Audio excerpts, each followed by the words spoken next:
ये बात मेरे कॉलेज टाइम की है। जब मैं कॉलेज एग्जाम की पढ़ाई करते करते बोर हो गई थी तो मैंने मोबाइल में ऐसी वाली वीडियो देखने का मन बनाया और देखने लगी। और एक दिन मेरे जीजू ने मुझे ऐसी वीडियो देखते हुए पकड़ लिया। उस दिन से जीजू मेरे साथ मेरी दुकान का उद्घाटन करने की जिद करने लगे। वे मेरा उद्घाटन करना चाहते थे, लेकिन हर बार मैं उन्हें उद्घाटन करने से मना कर देती। मेरी कॉलेज की परीक्षा नजदीक आ रही थी, जिसके लिए मैं पढ़ाई कर रही थी, और हमारे घर पर ऐसा कोई नहीं था जो मुझे कॉलेज तक ले जाए। कॉलेज हमारे घर से काफी दूरी पर था, इस कारण हमें एक दिन पहले ही कॉलेज जाना पड़ता था। फिर मैं जीजू को लेकर चली गई। मैं जीजू के साथ नहीं जाना चाहती थी।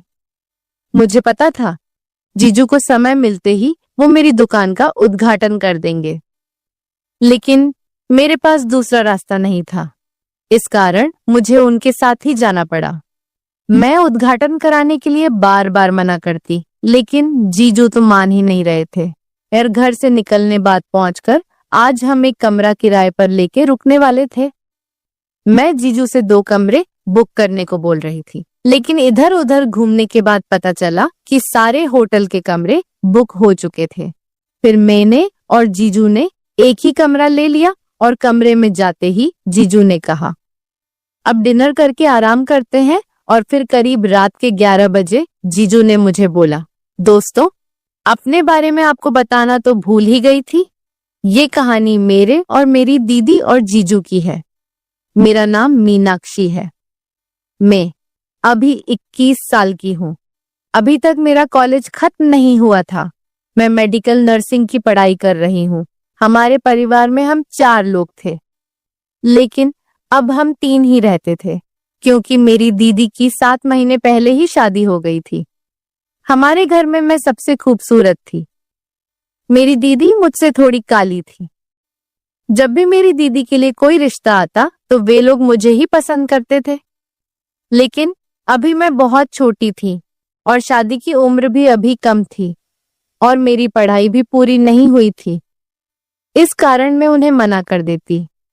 20-22 की उम्र होने पर लाइफ में काफी कुछ बदलाव होने लगते हैं।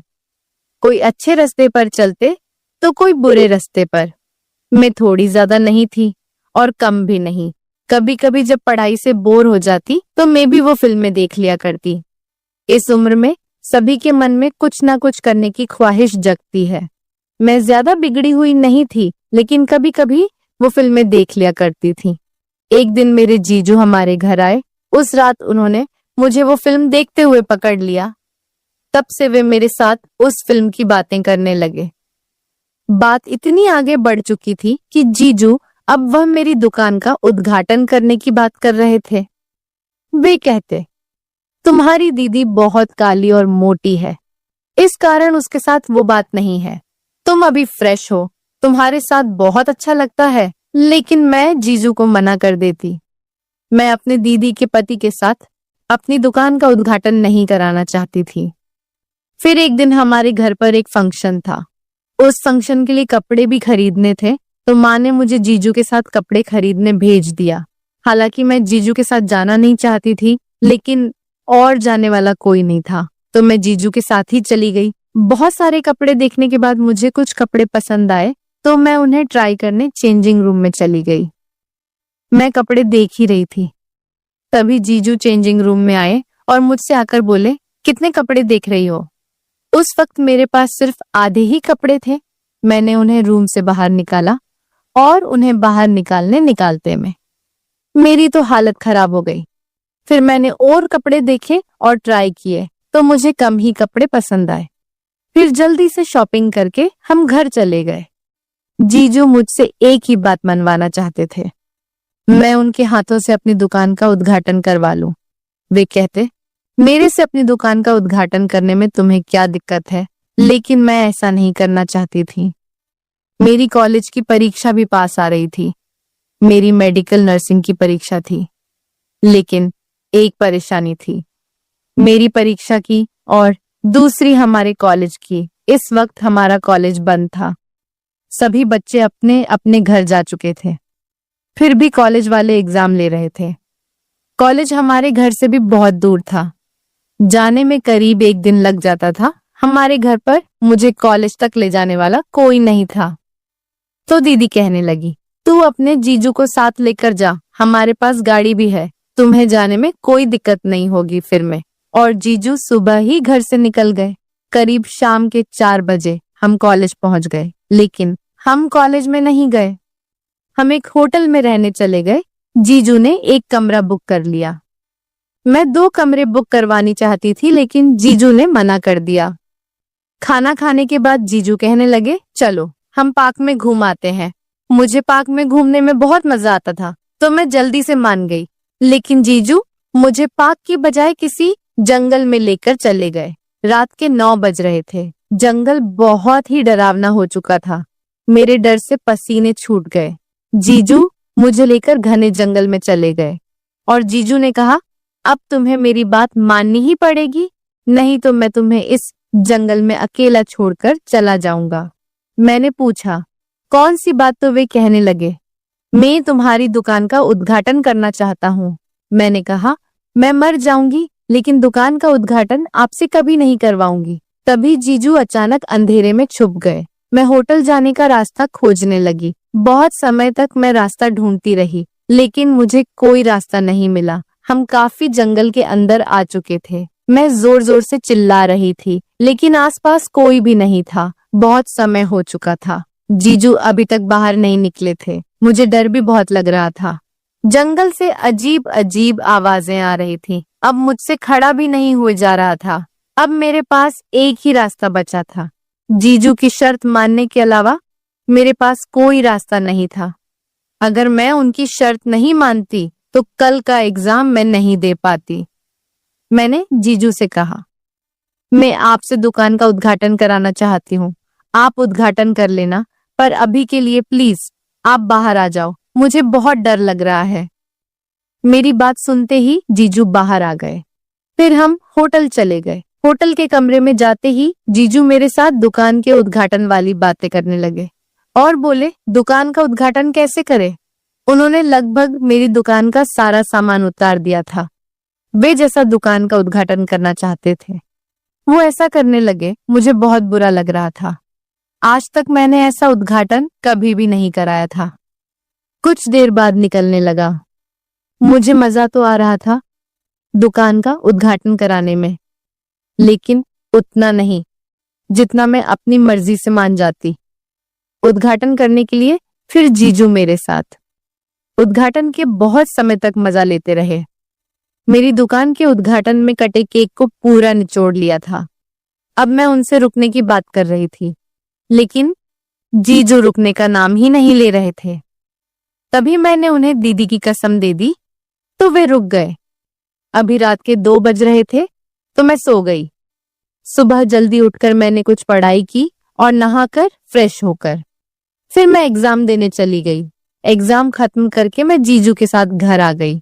उस दिन से मैं जीजू के साथ किसी भी जगह पर नहीं गई, क्योंकि वह मुझे एक तो जंगल में अकेले छोड़ दिया था और दुकान का उद्घाटन भी बहुत अच्छा नहीं किया जैसे मैं चाहती थी। अब मैंने जीजू से दूरियां बना ली। जीजू बहुत बुरे इंसान थे, मुझे आज पता चला। तो दोस्तों, ये थी आज की कहानी। आपकी क्या राय है इस पर हमें कमेंट में जरूर बताएं। अगर आपको हमारी वीडियो अच्छी लगी हो तो आप चैनल को सब्सक्राइब करना ना भूलें। मिलते हैं कल एक और नई कहानी के साथ। और अगर आपको कहानी सही में पसंद आई तो दोस्तों के साथ शेयर जरूर करें। और मुझे एक बार की बात है, मेरे पापा के भाई छोटे यानी मेरे चाचू मुझे बचपन से ही बहुत पसंद थे और मैं मम्मी और पापा से भी ज्यादा उनके साथ रहती थी। धीरे धीरे मैं बड़ी और जवान होती गई और मेरे चाचू की दोस्ती भी गहरी होती चली गई।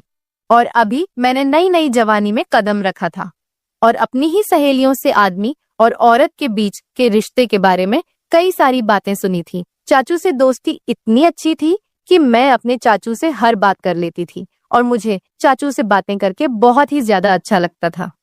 फिर एक रात मम्मी पापा घर पर नहीं थे तो चाचू के सिर में बहुत ज्यादा दर्द था। चाचू ने मुझे कहा, पलक जरा कॉफी बनाकर मेरे कमरे में आओ। मैंने जल्दी से कॉफी बनाई और चाचू के कमरे में चली गई। चाचू ने कॉफी टेबल पर रखने को कहा। मैं कॉफी टेबल पर रखकर वापस जाने लगी थी कि चाचू ने मुझे पकड़ लिया और कहने लगे कि आज घर पर कोई भी नहीं है, तुम्हें अपने कमरे में डर लगेगा। इसीलिए आज मेरे पास ही रह जाओ। तुम्हें एक वीडियो भी दिखाता हूँ। चाचू ने मुझे अपने पास रुकने को कहा और मैं चाचू के पास लेट गई। चाचू मुझे वीडियो दिखाने लगे। उस वीडियो को देखकर मेरे अंदर अचानक से गड़बड़ होने लगी और फिर चाचू मुझसे बोले, चलो हम दोनों भी मिलकर करते। दोस्तों, स्वागत है आप सभी का हमारी एक और मजेदार कहानी में। उम्मीद करती हूँ कि आपको यह कहानी बेहद ही पसंद आएगी।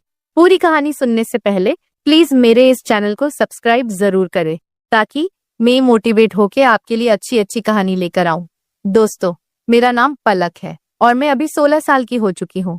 अभी मैंने 9वीं क्लास पास की है। मुझे पढ़ने का बहुत शौक है, लेकिन मेरे पापा मेरी पढ़ाई के खिलाफ है। मैंने मम्मी और चाचू से कहा कि मैं आगे पढ़ना चाहती हूँ, तो आप दोनों प्लीज मेरी हेल्प करो और मेरे पापा को राजी करो।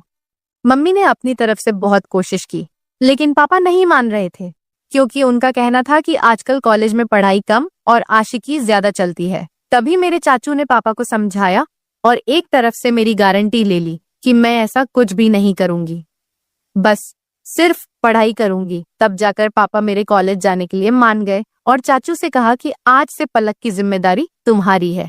अगर उसने कुछ भी उल्टा सीधा काम किया तो जिससे इस घर और खानदान की कोई दाग लगा तो पलक के साथ साथ तुम्हारी भी खैर नहीं।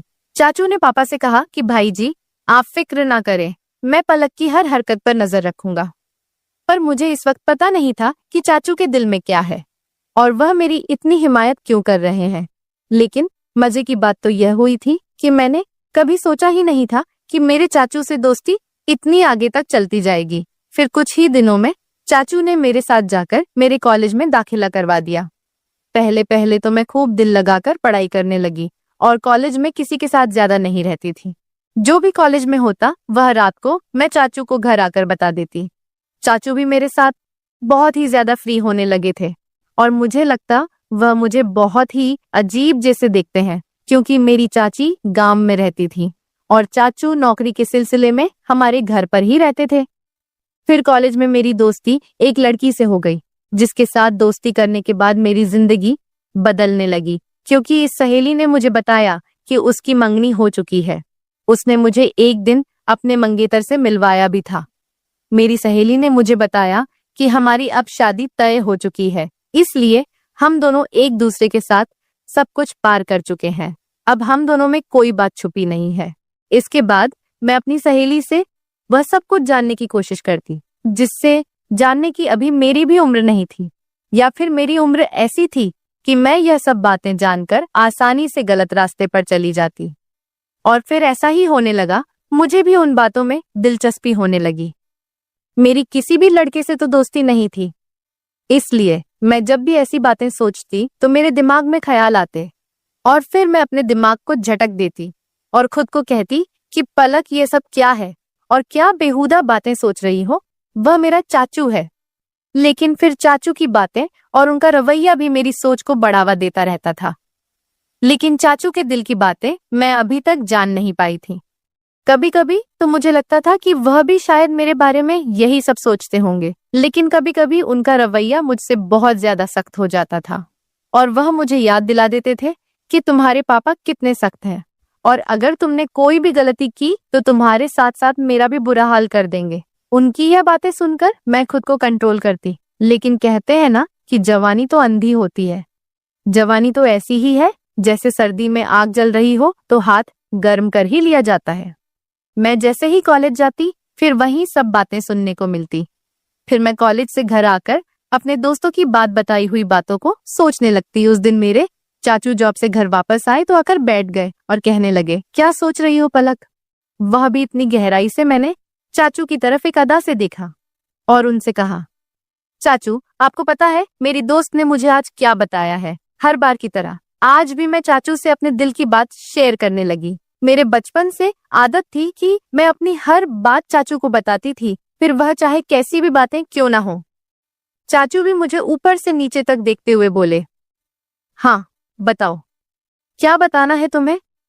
तुम्हारी दोस्त ने तुम्हें क्या बताया है?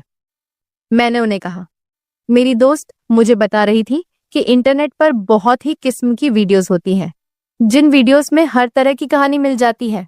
तो मैं यह कह रही थी कि आपके पास भी तो मोबाइल है और साथ में नेट का पैकेज भी लगा हुआ है, आपने भी वह वीडियोस देखी होंगी तो क्यों ना हम दोनों मिलकर वीडियोस देखें और एंजॉय करें। मैंने यह बात अपना चेहरा चाचू के नजदीक लाकर निराले वाले अंदाज में कहा। वह फटी फटी आंखों से मेरी तरफ देखने लगे। मुझे लगा जैसे वह मुझे अच्छी तरह से डांट लगाएंगे, लेकिन फिर अचानक ही उन्होंने मुझे बड़े गौर से देखा और फिर शायद दिल ही दिल में कुछ फैसला किया और फिर वह मुस्कुरा पड़े और मुझे निराले वाले अंदाज में कहने लगे, देखो पलक, ऐसी बातें अपने पापा के सामने मत करना, वरना तुम्हारा बाप तुम्हारा तो बुरा हाल करेगा ही, मगर साथ में मुझे भी घर से निकाल देगा, क्योंकि मैंने तुम्हारी जिम्मेदारी ली हुई है और फिर मेरे लिए रहने का प्रॉब्लम हो जाएगा।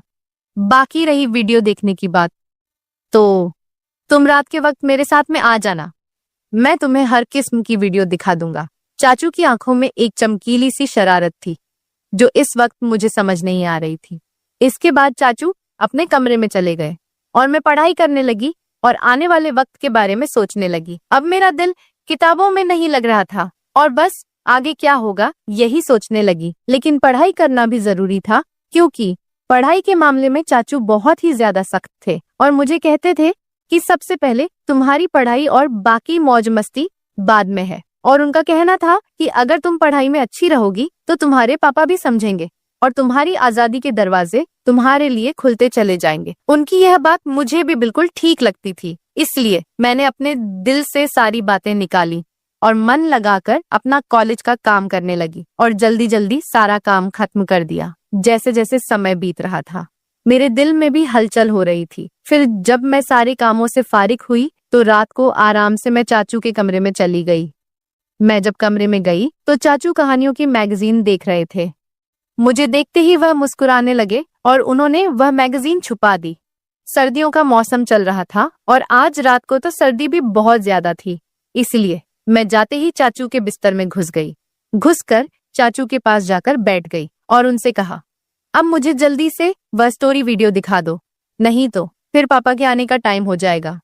फिर चाचू भी बिना टाइम वेस्ट किए मुझे वीडियो दिखाने लगे। वीडियो देखते ही मेरे अंदर से मुझे बहुत बदलाव महसूस होने लगे, लेकिन इत्तेफाक से हमने अभी कम ही वीडियो ही देखी थी कि पापा हमारे कमरे में आ गए। पापा आते ही मुझसे कहने लगे, इतनी रात के वक्त चाचू के कमरे में क्या कर रही हो, चलो अपने कमरे में चली जाओ। पापा बहुत ही सख्त मिजाज के थे और मैं काफी डरती थी, तो जैसे ही पापा ने सख्त अंदाज में कहा, मैं सब कुछ भूल गई और जल्दी से अपने कमरे में आ गई। मैंने सोचा जैसे ही पापा चाचू के कमरे से निकलकर अपने कमरे में जाएंगे तो फिर मैंने सोचा चाचू के कमरे में चली जाऊंगी।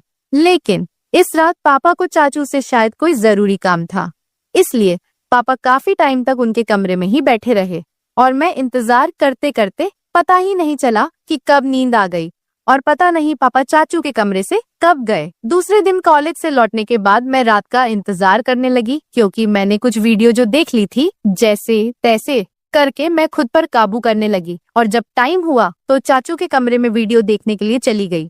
मगर यह क्या, चाचू ने कहा, अभी मैं अपने ऑफिस का काम खत्म कर लूं, तुम थोड़ी देर के बाद मेरे कमरे में आ जाना, मैं तुमको वीडियो दिखा दूंगा।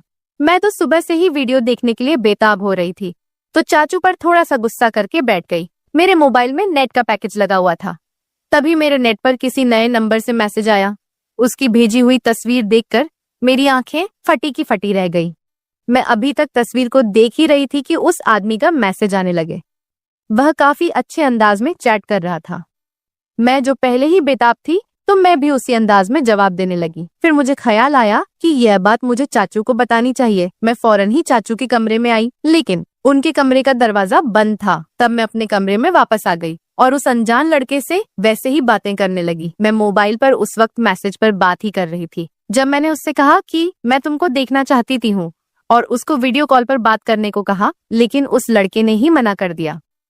इस टाइम मैं अपने कमरे से बाहर निकली तो मेरी नजर चाचू पर पड़ी। वह इस वक्त अपने कमरे से निकलकर सीढ़ियां चढ़ते हुए छत पर जा रहे थे और उनके हाथ में मोबाइल था। मुझे हैरत हुई कि वह रात के इस वक्त छत पर क्यों जा रहे हैं। रात के 11 बज रहे थे। मुझे नींद भी नहीं आ रही थी, लेकिन मेरे दिमाग में यह शक हो गया था कि कहीं चाचू ही मुझे नए नंबर से तो नहीं कर रहे हैं। खैर, मैं यही बातें सोचते सोचते अपने चाचू के ख्यालात में पता नहीं कब तक नींद की वादियों में खो गई और एक ख्वाब देखा जिसमें चाचू मेरे साथ थे और बोल रहे थे किसी काम को करने के लिए तभी मेरी आंखें खुल गई। सुबह सुबह मैंने देखा कि चाचू का मुंह बहुत अच्छा था। वह मेरे साथ बहुत ही हंस हंस कर बातें कर रहे थे। इससे पहले मैं अपने कॉलेज पैदल जाया करती थी, लेकिन उस दिन चाचू ने कहा, आज मैं तुम्हें अपनी बाइक पर कॉलेज के लिए लेकर जाऊंगा, तो मैं भी उनके साथ चल पड़ी। जैसे ही कॉलेज खत्म हुआ और गेट से बाहर निकली तो चाचू मेरा पहले से ही इंतजार कर रहे थे। मैं आज बहुत ही ज्यादा उदास थी क्योंकि मेरी दोस्त मुझसे नाराज थी, क्योंकि हम दोनों के बीच लड़ाई हो गई थी। चाचू ने रास्ते में मेरी उदासी की वजह पूछी तो मैंने बताया कि मेरी सहेली से लड़ाई हो गई है और मेरा मन बहुत ज्यादा खराब है। तो चाचू ने कहा, चलो तुम्हारा मन ठीक करता हूँ। और चाचू ने बाइक एक बिरयानी की शॉप पर रोक दी। उन्हें पता था कि मुझे बिरयानी बहुत पसंद है। फिर हम दोनों ने वहां बैठकर बिरयानी खाई और कोल्ड ड्रिंक भी पी। चाचू वहां भी मुझसे हंसी मजाक कर रहे थे। इसके बाद मैं चाचू के साथ घर वापस आ गई। उस दिन मम्मी पापा घर पर मौजूद नहीं थे, शायद किसी रिश्तेदार की शादी में गए हुए थे। तो चाचू मुझसे पूछने लगे कि तुमने मुझसे दोबारा से वह वीडियो देखने को क्यों नहीं कहा।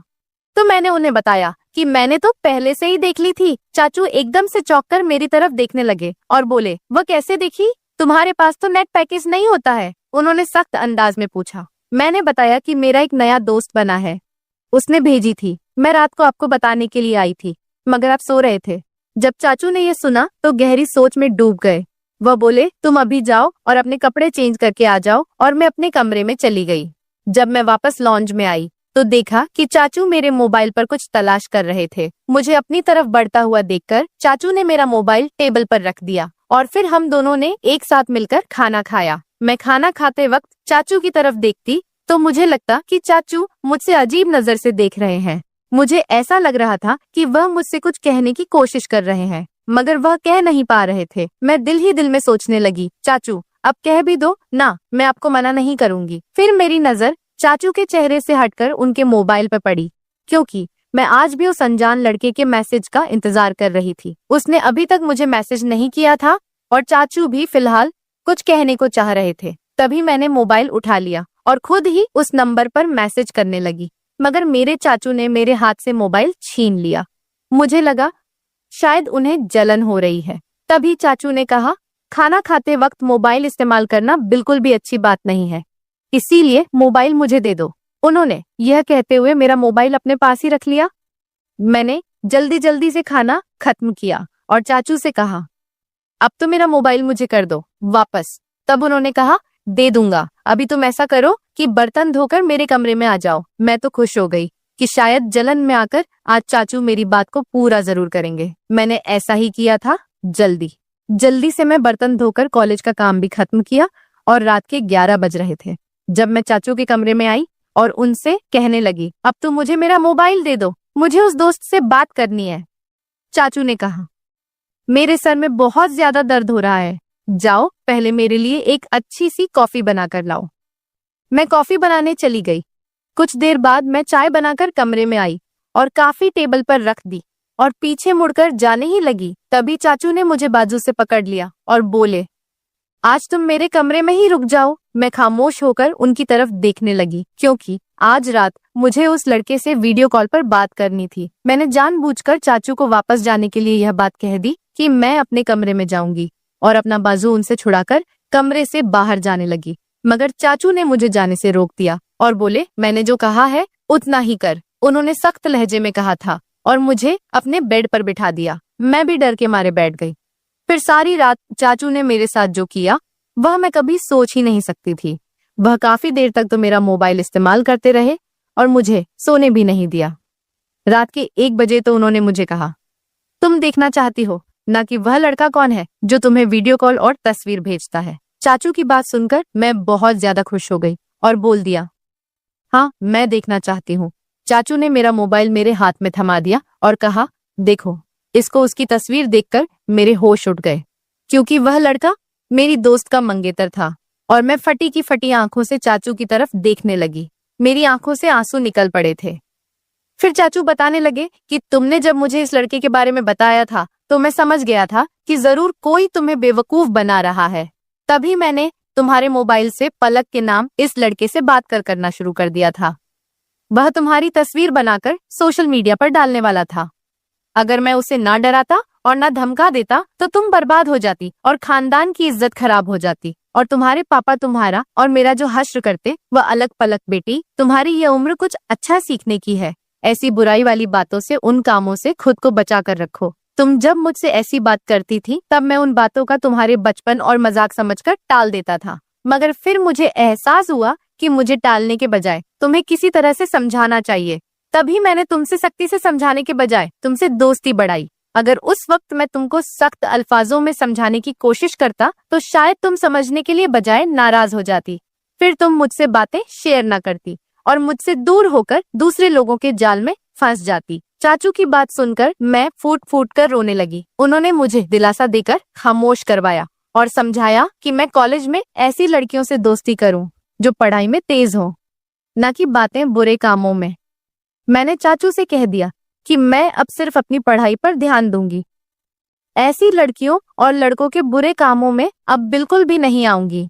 दोस्तों, आज के दौर में माँ बाप अपने बच्चों को अपने साथ हर बात शेयर करने की इजाजत नहीं देते। यह उनके साथ बहुत बड़ी नाइंसाफी है। बच्चों को अच्छे और बुरे कामों के तमीज़े सिखाने चाहिए, और स्कूल या कॉलेज में किसी भी तरह की कोई भी हरकत हो जाए तो अपने माँ बाप के साथ शेयर कीजिए, ताकि मुसीबत में आने वाली मुश्किलों से बचा जा सके। और सही और गलत में बच्चों को फर्क सिखाया जाए, उनके हर कदम पर नजर रखी जाए, ताकि पलक की तरह उनकी और उनके घर वालों की इज्जत महफूज रहे। तो दोस्तों, आपकी क्या राय है इस कहानी पर? हमें कमेंट में जरूर बताएं। वीडियो अच्छी लगी हो तो लाइक करें, शेयर और चैनल को सब्सक्राइब जरूर करें। मिलते हैं कल आपसे एक नई कहानी में। तब तक आप सब अपना ख्याल रखिए। दोस्तों, आज आपको मैं एक 22 साल के लड़के की कहानी सुनाने जा रही हूँ, जो कि एक सेठ आदमी के यहाँ पर नौकरी करता था। उसके मम्मी पापा इस दुनिया में नहीं है। लड़के की जिंदगी बड़ी परेशानी में चल रही थी। वह सेठ के पास जाता था, रोजाना पैसे कमा करके घर आता और खाना बनाकर खाता, फिर सो जाता। एक दिन उसने देखा कि एक बूढ़ा आदमी अपनी पीठ पर 3 गठरी लेकर एक शहर से दूसरे शहर की ओर जा रहा था। वह आदमी काफी बूढ़े भी थे और काफी देर से वह यूं ही चलकर सफर कर रहे थे, और आखिरकार कुछ दूर और सफर करने के बाद वह चलते चलते थक हार कर एक पेड़ के नीचे बैठ गए। तभी उनकी नजर एक नौजवान लड़के पर पड़ी जो उसी रास्ते से जा रहा था, और वह भी उसी रास्ते में जा रहा था जिस रास्ते में उन बूढ़े आदमी को जाना था। तभी वह लड़का उन बूढ़े आदमी के पास से होकर गुजरा। इस पर वह बूढ़ा आदमी उस लड़के से कहते हैं, सुनो बेटा, क्या तुम मेरी थोड़ी सी सहायता कर सकते हो? यह गठरी बहुत भारी है और मैं बूढ़ा हो चुका हूँ। मैं ज्यादा टाइम तक इस गठरी का बोझ नहीं उठा सकता और मैं बहुत थक भी चुका हूँ। तो क्यों ना तुम मेरी एक गठरी को ले लो और मुझे दूसरे गांव तक पहुंचा दो। इसके बदले में मैं तुम्हें एक सोने का सिक्का दूंगा। लड़का उन बूढ़े आदमी की सारी बातें सुनता है और उन बूढ़े आदमी से कहता है, कोई बात नहीं बाबा, मैं आपकी सहायता करने के लिए तैयार हूँ। कहिए, आपको कहाँ जाना है? ऐसा कहकर लड़के ने उन बूढ़े आदमी की एक गठरी उठाकर और अपने कंधे पर ले ली, और तभी उस लड़के को यह एहसास हुआ कि यह गठरी तो सचमुच बहुत भारी है। वह लड़का और बूढ़ा आदमी दोनों रास्ते में आगे की ओर चल पड़े। कुछ दूर आगे चलने के बाद देखते ही देखते वह एक गांव को पीछे छोड़कर आगे बढ़ने लगे, और अब एक सुनसान रास्ता आगे की ओर जा रहा था। वे दोनों अपने रास्ते में मस्त होकर आगे की ओर बढ़ रहे थे, जैसे मानो वह भीड़ से पूरी तरह से अलग हो गए। तो लड़का उन बूढ़े आदमी से कहता है, बाबा, इस गठरी में आखिर ऐसा क्या रखा है जो यह गठरी इतनी भारी है? इस पर वह बूढ़ा आदमी उस लड़के को जवाब देते हुए कहते हैं, कुछ नहीं बेटा, बस इसमें तांबे और सोने के कुछ सिक्के भरे हुए हैं। इसी कारण यह गठरी में बहुत वजन है। उन बूढ़े आदमी की यह बात सुनकर वह लड़का मन ही मन सोचने लगता है, यह बाबा जरूर कोई बड़े व्यापारी है, तभी तो इतने सारे तांबे और सोने के सिक्के लेकर चल रहे हैं। और फिर तभी उसके मन में एक ख्याल आया कि मुझे क्या करना है। मुझे तो खाली यह गठरी दूसरे गांव तक पहुंचाना है, बस इतना ही। जैसे ही उसके मन में यह ख्याल आया, उसने तांबे और सोने के सिक्कों का वह ख्याल मन से निकाल दिया और अपनी धुन में मस्त होकर वह आगे की ओर चलने लगा। चलते चलते कुछ और समय बीतता गया और वे दोनों एक नदी के किनारे जाके पहुंचे। वह लड़का हट्टा कट्टा था और काफी मस्त और तंदुरुस्त भी था। इसलिए वह बिना सोचे समझे उस नदी में उतर जाता है। किंतु वह बूढ़ा आदमी अब भी किनारे पर ही खड़े थे। इस पर वह लड़का उन बूढ़े आदमी से कहता है, क्या हुआ बाबा? चलिए आइए, हमें यह नदी पार करनी होगी, तभी तो हम उस गांव तक पहुंच पाएंगे। इस पर वह बूढ़ा आदमी उस लड़के से कहते हैं, मैं जानता हूं बेटा कि हमें यह नदी पार करनी होगी, लेकिन जैसा कि तुम जानते हो मैं अब बूढ़ा हो चुका हूँ और 2-2 गठरी लेकर मैं यह नदी पार नहीं कर सकता। कहीं मेरा पांव फिसल गया तो क्या होगा? क्या तुम मेरी एक और गठरी ले सकते हो? मैं तुम्हें इसके बदले भी 2 सोने के सिक्के दूंगा। इस पर वह लड़का मुस्कुराते हुए उन बूढ़े आदमी से कहता है, बाबा आप मुझे शर्मिंदा कर रहे हैं। यदि आप मुझे सोने के सिक्के ना भी दे तो भी मैं आपका सहायता अवश्य करूंगा। मैं आपको उस दूसरे गांव तक जरूर पहुंचाऊंगा। इस पर वह बूढ़ा आदमी मुस्कुराते हुए उस लड़के से कहते हैं, बेटा तुम तो बड़े ही भले इंसान लगते हो। इतना कहकर उन्होंने वह दूसरी गठरी भी उस लड़के को दे दी। उस लड़के ने जब वह दूसरी गठरी अपने कंधे पर रखी तो वह गठरी भी उसे बहुत ज्यादा भारी लगी, लेकिन उसने वहां पर कुछ नहीं कहा। जैसे तैसे उन दोनों ने नदी पार की। नदी पार करने के बाद बातों बातों में ही उस लड़के ने उन बूढ़े आदमी से कहा, बाबा आखिर इस दूसरी गठरी में क्या है? ये गठरी भी बहुत भारी है। इस पर वह बूढ़ा आदमी उस लड़के को जवाब देते हुए कहते हैं, बेटा इसमें चांदी के सिक्के हैं, इसी कारण यह गठरी भी बहुत भारी है। उन बूढ़े आदमी की ये सारी बातें सुनकर अब उस लड़के का दिमाग तेजी से काम करने लगा था। वह यह सोच रहा था कि एक गठरी में तांबे के सिक्के हैं और दूसरी में चांदी के। ऐसा प्रतीत होता है मानो यह बूढ़े बाबा कहीं दूर से आ रहे हैं और उन्होंने अपनी सारी जायदाद बेचकर यह सारे सिक्के इकट्ठे किए हैं, तभी तो वह इतना कीमती खजाना लेकर चल रहे हैं। लेकिन वह लड़का उन बूढ़े आदमी से कुछ नहीं कहता और वे दोनों चुपचाप रास्ते में आगे की ओर बढ़ते चले जाते हैं। कुछ दूर आगे जाने के बाद एक बार फिर एक सुनसान रास्ता आती है। उस सुनसान रास्ते को देखते ही उस लड़के के मन में तरह तरह के विचार उत्पन्न होने लगे। वह यह सोचने लगा, अरे यह तो सुनसान जगह है, अगर मैं यह सिक्के लेकर यहाँ से भाग जाऊं तो ये बूढ़े आदमी कब तक दौड़ पाएंगे? मुझे नहीं लगता कि मुझे कभी पकड़ भी पाएंगे। और यहाँ पर कोई है भी नहीं जो इनकी मदद कर पाए, और वैसे भी ये बहुत सारे सिक्के हैं। मैं इनसे एक अच्छी जिंदगी बिता सकता हूँ और अपना एक नया व्यापार शुरू भी कर सकता हूँ। और वैसे भी यह बूढ़ा आदमी अब इन पैसों का क्या करेगा? इससे अच्छा तो मैं ही इन्हें रख लेता हूँ।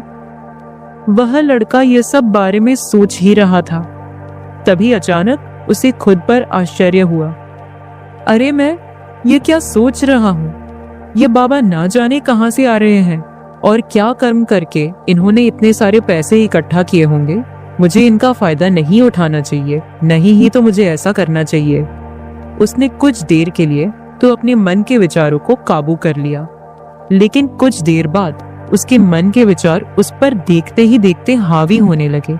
वह लड़का 2 गठरी लेकर उन बूढ़े आदमी के पीछे पीछे चल रहा था और कुछ दूर आगे चलने के बाद एक पहाड़ी आई। इस पर वह बाबा उस लड़के से कहते हैं, बेटा यह पहाड़ी मैं नहीं चढ़ पाऊंगा, मैं काफी बूढ़ा हो चुका हूँ और मेरे घुटनों में भी दर्द रहता है। यदि तुम मेरी तीसरी गठरी भी ले लो तो मैं तुम्हें 3 और सोने के सिक्के दूंगा, लेकिन याद रखना इसे कहीं गिराना मत, कहीं ये गठरियां खुल ना जाए। इस पर वह लड़का उन बूढ़े आदमी से कहता है, क्यों बाबा, आखिर इसमें ऐसा क्या है? इस पर वो बूढ़ा आदमी उस लड़के से कहते हैं, बेटा इसमें सोने के सिक्के हैं। यह सुनकर वह लड़का मन ही मन बहुत खुश हुआ। उसने चुपचाप वह गठरी भी उन बूढ़े आदमी से ले ली और देखते ही देखते वे दोनों रास्ते में आगे की ओर बढ़ने लगे।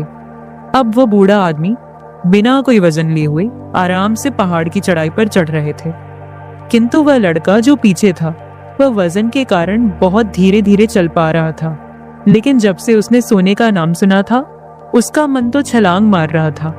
वह मन ही मन सोच रहा था, अगर मुझे यह सारा खजाना मिल जाए तो मेरा पूरा जीवन तो आराम से कट जाएगा। वैसे भी ये बाबा तो बूढ़े हो चुके हैं, भला इन्हें इतने पैसों की क्या जरूरत है? इनका जीवन तो वैसे भी कट चुका है। मैं ये काम करता हूँ, ये सारे पैसे लेकर यहाँ से भाग जाता हूँ लड़के के मन में अनगिनत सवाल उठ रहे थे। लड़के का मन अब उसकी बुद्धि पर पूरी तरह से हावी हो चुका था और उस लड़के का मन अपनी बात को सही साबित करने के लिए उससे कुछ भी कह रहा था।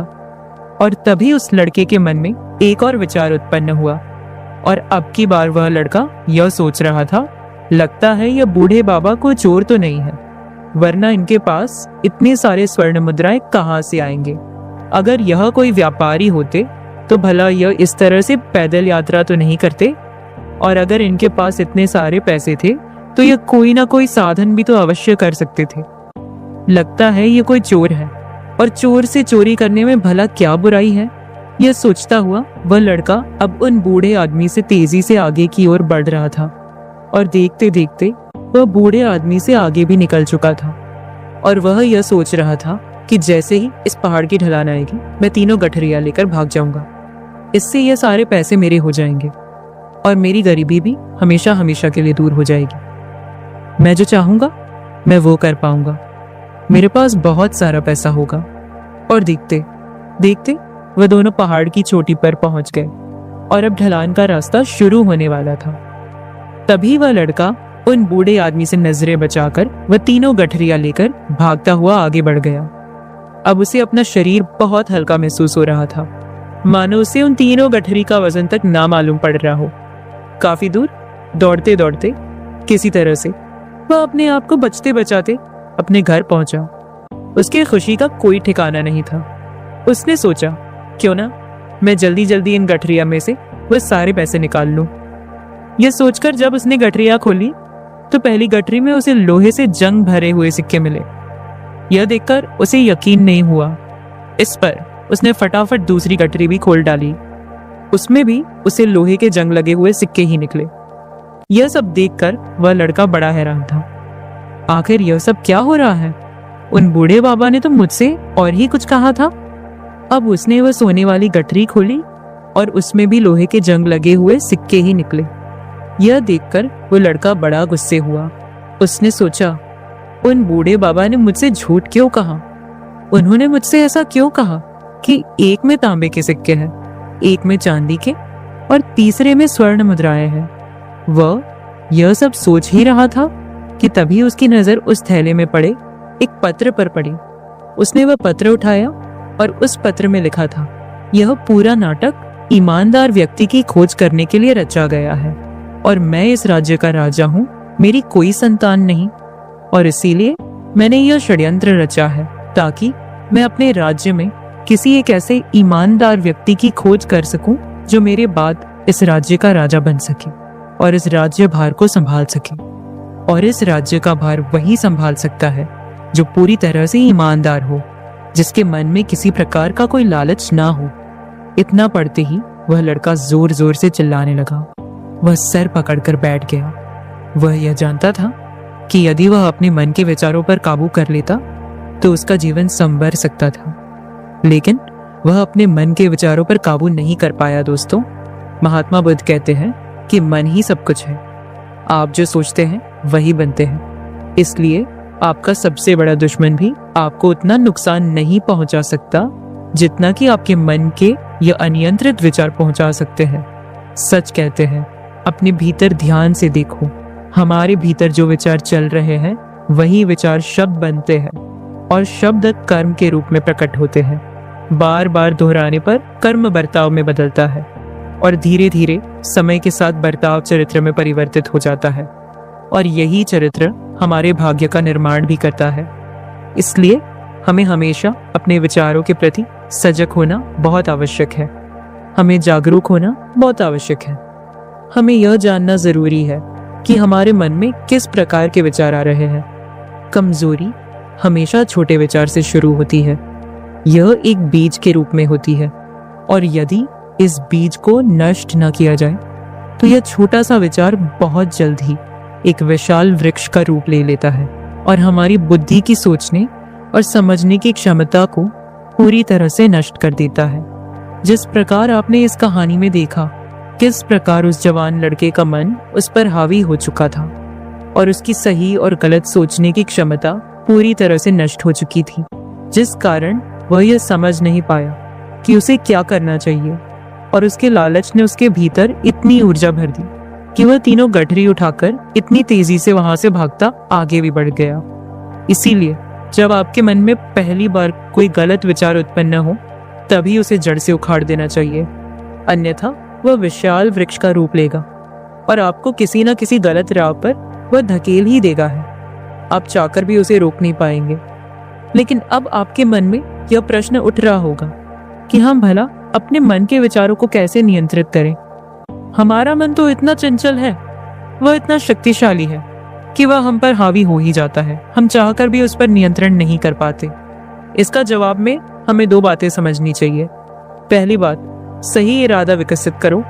कई बार आपने देखा होगा कि आपके मन में कुछ और होता है, किंतु आप कहते कुछ और है, क्योंकि आपके मन के भीतर जो कुछ बसा है वही आपके मुख से बाहर भी निकल रहा है। लेकिन जब हमसे वह गलती हो जाती है तो उसके बाद हमारा मस्तिष्क अच्छी तरह से काम करना शुरू कर देता है। हमारे सोचने और समझने की क्षमता एक बार फिर से जागृत हो जाती है और ऐसी अवस्था में हमें यह एहसास होता है कि हमसे गलती हो गई है और फिर हमारा मन दुखी हो जाता है। हमारा मन अफसोस से भर जाता है और इस भारीपन और दुख से बचने के लिए हमें सही इरादा विकसित करने के लिए कहते हैं। इसके लिए जब भी आप कोई कार्य करने जा रहे हो तो सबसे पहले आपको यह खुद से पूछना चाहिए कि जो कुछ भी मैं करने जा रहा हूँ इसके पीछे मेरा इरादा क्या है। क्या मैं दूसरों को दुख पहुंचाना चाहता हूँ या दूसरों को नीचा दिखाने जा रहा हूँ या मुझे खुद को ऊपर उठाना है। खुद से सवाल कीजिए, खुद को जागृत कीजिए। जब आप इरादों के प्रति सचेत होने लगेंगे, जब आप विचारों के प्रति सजग होने लगेंगे, तभी आपके भीतर सकारात्मक ऊर्जा का प्रवाह होगा। तभी आप सकारात्मक इरादों से जुड़ने लगेंगे और आपके मन के भीतर बसी हुई नकारात्मक ऊर्जा और नकारात्मक इरादे दिन ब दिन कम होने लगेंगे। परंतु याद रहे, आपको यह हर रोज करना होगा और आपको यह हमेशा ध्यान रखना होगा कि आपको केवल अच्छा सोचना है। आपके इरादे हमेशा अच्छे होने चाहिए, तभी आप दुख और तकलीफों से बच सकते हैं। अन्यथा आप इसी तरह से दुख और तकलीफों में घिरे ही रहेंगे और आप कभी इससे निकल नहीं पाएंगे। दूसरी बात, मन के प्रति सजगता विकसित करो, जिससे आपका मन देखता देखते शांत होगा और आपके मन के भीतर बसी हुई वह नकारात्मक ऊर्जा, नकारात्मक विचार खत्म होने लगेंगे और आप शांति की ओर आगे बढ़ेंगे। और आपको इसके लिए बस इतना ही करना है कि इस पल में जो कुछ भी हो रहा है आपकी आंखों के सामने, आपके भीतर जो कुछ भी जैसा चल रहा है, बस उसे देखते रहना है। अपने मन के अच्छे बुरे विचार, अपनी भावनाएं और अपनी यादों पर बिना प्रतिक्रिया दिए उन्हें केवल देखते रहना है, जिससे आप मन के सारे विचार देखते ही खत्म होने लगेंगे। आपका मन खाली होने लगेगा और आप नकारात्मक विचारों से नासोच से बच सकते हैं और आप इन दुख और तकलीफों से भी दूर रह सकते हैं। इसीलिए स्वयं को देखना है, वही सबसे बड़ा तपस्वी है, अर्थात जो अपने मन में चल रहे उन विचारों को बिना प्रतिक्रिया दिए हुए केवल देखता है और उन पर कोई भी प्रतिक्रिया नहीं करता, बस उन्हें देखता और समझता है। वास्तविकता में वही मन पर नियंत्रण भी कर सकता है और वही अपना जीवन सुखी और खुशहाली तौर पर जी सकता है। इसलिए यदि आप भी अपने जीवन को सुखी और खुशहाल बनाना चाहते हैं तो आपको सबसे पहले अपने मन पर नियंत्रण साधना ही होगा, अपने मन को खाली करना ही होगा, अपने मन के विचारों के प्रति आपको सजग होना ही होगा। दोस्तों, उम्मीद है कि आपने आज की इस कहानी से जरूर कुछ ना कुछ सीखा होगा, तो इस वीडियो को लाइक और अपने दोस्त के साथ शेयर भी जरूर कीजिएगा और हमें ऐसे ही सपोर्ट करने के लिए चैनल को सब्सक्राइब कर दीजिएगा। तब तक के लिए अपना ख्याल रखिए और मिलते हैं जल्दी ही एक और नई कहानी के साथ। ये बात तब की है अगली जब वीडियो एक बार मेरे अंकल मुझे एक होटल में ले गए। अंकल ने 1 घंटे के लिए होटल का रूम बुक किया और वे 1 घंटे में से 2 मिनट भी नहीं रुके। उन्होंने लगातार 4-5 बार हेलो दोस्तों, मेरा नाम निकिता है और मैं नोएडा की रहने वाली हूँ। मेरे घर में मेरे माँ बाप और एक बड़ा भाई है। मेरा भाई लंदन में मेरे अंकल के पास रहता है और वहीं नौकरी करता है। अंकल मेरे पापा के कॉलेज से ही बहुत अच्छे दोस्त थे और वह कई बार इंडिया भी आते जाते रहते थे। मेरी माँ हाउसवाइफ है और सरकारी नौकरी भी करती है। मैं अभी 19 साल की हूँ। और अभी मैं बीएससी फर्स्ट ईयर की पढ़ाई कर रही हूँ। मेरी हाइट 5 फुट 3 इंच है और दिखने में बहुत ही सुंदर हूँ। कुल मिलाकर मैं सर से पांव तक एकदम गोरी चिटी हूँ। कोई भी लड़का मुझे एक बार ना देखे, ऐसा आज तक नहीं हुआ। जब मैं जीन्स और शर्ट पहनती हूँ तो मैं बहुत ही कमाल की लगती हूँ। एक बार मेरे अंकल लंदन से आए, उनकी उम्र 46 साल है। वह मेरे साथ काफी हद तक घुल मिल गए थे। एक दिन अंकल ने मुझे मूवी दिखाने के बहाने ले गई। मूवी देखने के बाद उन्होंने एक होटल में कमरा बुक किया और मुझे लेकर गए। उसके बाद अंकल ने मेरे साथ कुछ अजीब नजरों से देखना शुरू कर दिया। फिर उन्होंने 3 घंटे तक, मेरी अब क्या बताऊं, शर्म आ रही है मुझे तो बताने में, चलो कोई ना, आगे बताती हूँ।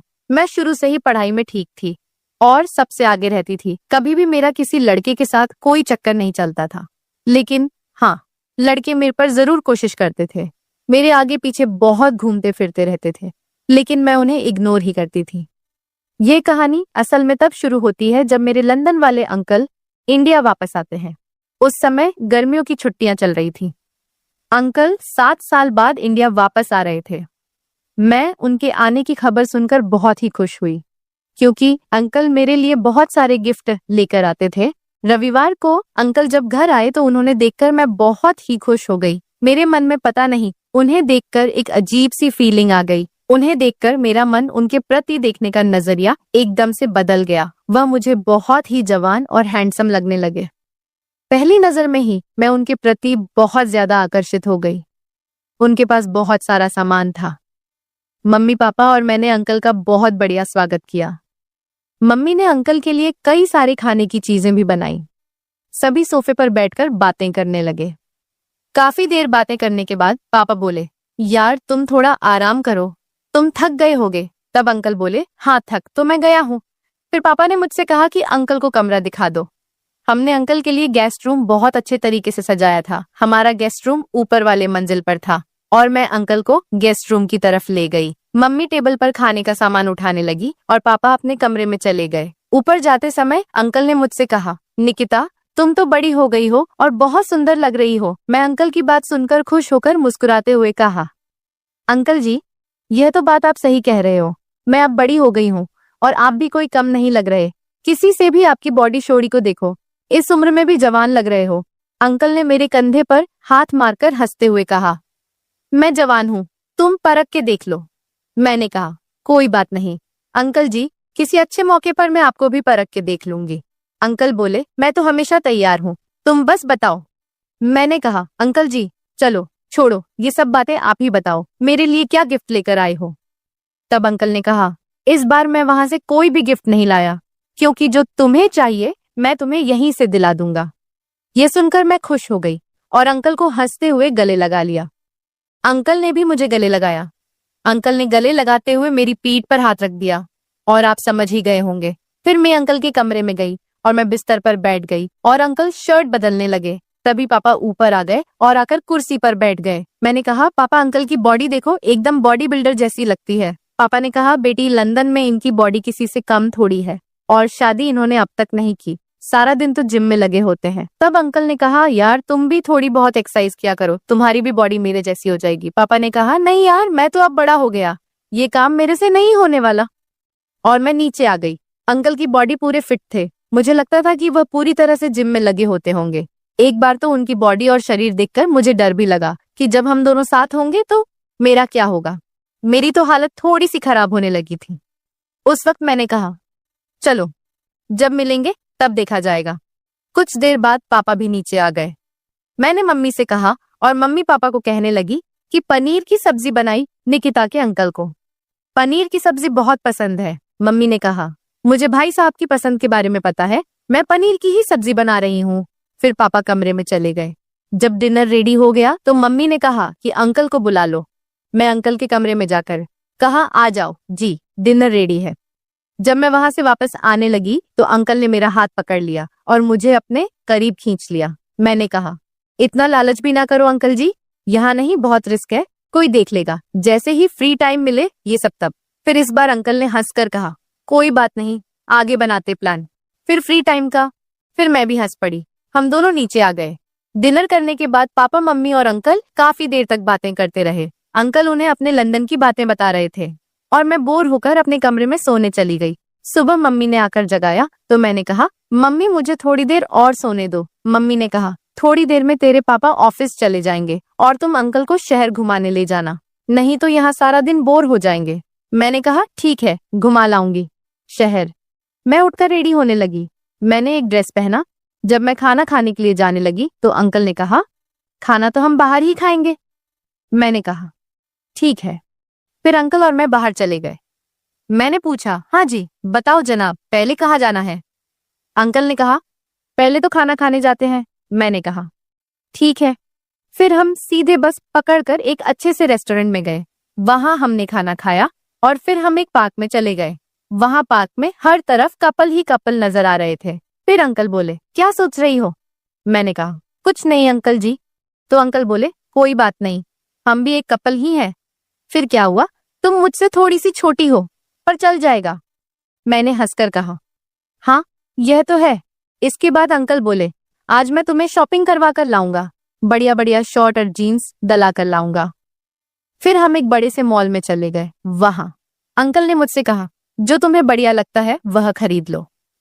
मैंने टी शर्ट और जीन्स सिलेक्ट की और चेंज करके भी देखा। सारे मुझे पसंद आ रही थी। मैं उस समय बहुत ही खूबसूरत लग रही थी। जब मैं शर्ट और जीन्स चेंज करके आ रही थी तो अंकल मुझे बड़ी गौर से देख रहे थे। पाँव से लेकर ऊपर तक मुझे समझ आ गया था कि उनकी नजर कहाँ जा रही है। मैं भी उन्हें देखकर बार बार हंस रही थी। इसके बाद अंकल को पापा का फोन आया। वह हमें घर आने के लिए कह रहे थे। मैं अंकल से नाराज होकर बोली, अंकल अब तो मजा आने लगा था और अब हमें घर जाना पड़ेगा।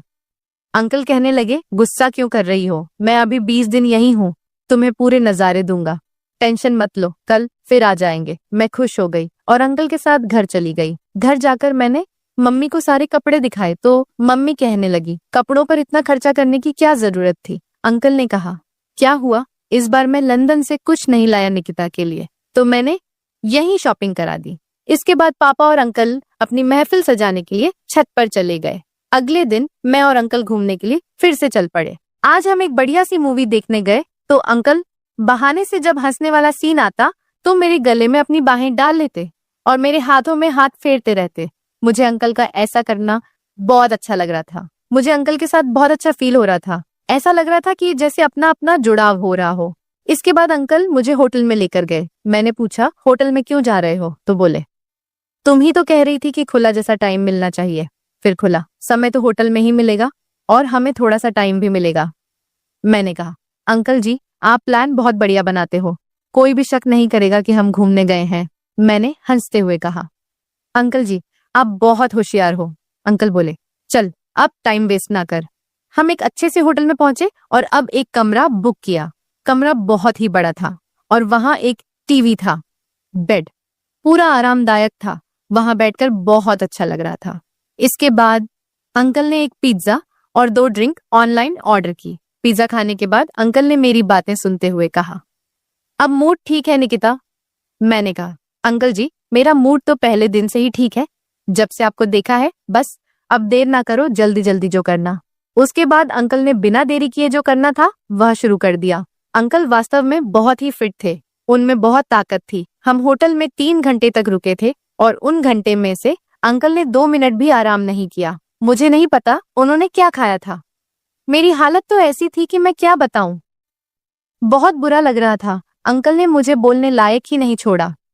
मन ही मन में अंकल को ऐसी बातें बता रही थी, पर बात करने से ज्यादा मुझे अच्छा लग रहा था। सब कुछ क्लियर होने के बाद हम घर चले गए। उसके बाद तो हमारा घर में ही चलता रहा। अंकल चोरी चोरी रात को मेरे कमरे में आ जाते। कभी कभी मैं उनके कमरे में चली जाती थी।